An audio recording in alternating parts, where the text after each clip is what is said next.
My self doctor खुशबू और आप सभी का मेरे यूट्यूब चैनल में स्वागत है। तो आज हम लोग बात करेंगे कि क्या बच्चों का आरसीटी कराना आवश्यक है। तो जैसा कि हम लोग जानते हैं कि बच्चों के दांत में कीड़ा के लगने की प्रकृति बहुत ही ज़्यादा होती है। उसका कारण ये है कि जो बच्चों का सतह होता है दांत का, एनामल और डेंटिन का जो लेयर होता है वो थिन होता है as compared to young adult. तो जैसे ही कीड़ा स्टार्ट होता है और वो बढ़ना शुरू होता है तो डेंटिन तक वो बहुत ही फास्ट ग्रो होके पहुंच जाता है और फिर वो पल्प को अफेक्ट करता है। तो आज मैं ये बताने जा रही हूँ कि अगर हमारे बच्चों के दांत में कीड़ा लग चुका है तो या तो हमें उसे जल्द ही भरवा लेना चाहिए, और अगर वो नस तक पहुँच गया है तो हमें नस का इलाज करवाना चाहिए। उसको हम लोग पल्पेक्टोमी भी कहते हैं या पल्प थेरेपी कहते हैं या फिर आरसीटी के नाम से हम लोग उसे जानते हैं। तो ये प्रक्रिया क्या होती है, यहाँ पे हम लोग देख रहे हैं कि जैसे ये नस है हमारा, तो ये जो नस है ये काला हो चुका है, इन्फेक्टेड हो चुका है।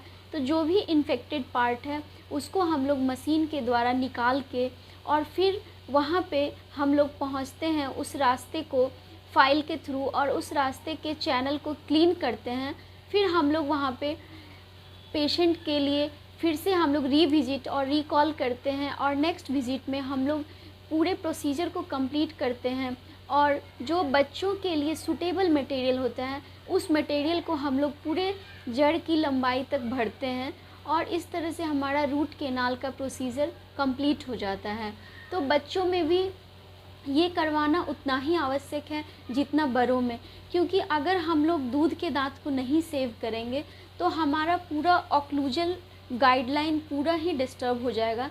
जैसे एक दांत के नीचे दूसरे दांत होते हैं, ठीक उसी तरीके से हमारे दूध वाले दांत के नीचे परमानेंट दांत होते हैं, और अगर वो अर्ली एज में टूट जाते हैं तो जो परमानेंट टीथ का एज है वो अपने ही एज से आएगा, लेकिन जो बगल वाले टीथ होते हैं वो ड्रिफ्ट हो जाते हैं, जिसके कारण हमारा पूरा ऑक्लूजल गाइडेंस डिस्टर्ब हो जाता है और हमारे बच्चों का जो टीथ है वो आगे पीछे टेढ़े मेढ़े निकलते हैं, जिसको हम लोग माल अलाइनमेंट कहते हैं। तो इन चीज़ों से बचने के लिए हमें जिस उम्र तक जिस दांत की लाइफ होनी चाहिए उसे हमें आरसीटी के थ्रू उतने सालों तक ज़रूर चलाना चाहिए अगर उसमें इन्फेक्शन हो गया है तो। और अगर वो बिल्कुल भी ख़राब हो चुका है, बिल्कुल भी बचाने लायक नहीं है, तभी हमें उसे निकालने के लिए जाना चाहिए, अन्यथा हमें उसे बचाना चाहिए। सो गाइज़, इस वीडियो में हम लोग देखते हैं कि कैसे हम लोग बच्चों में आरसीटी करते हैं।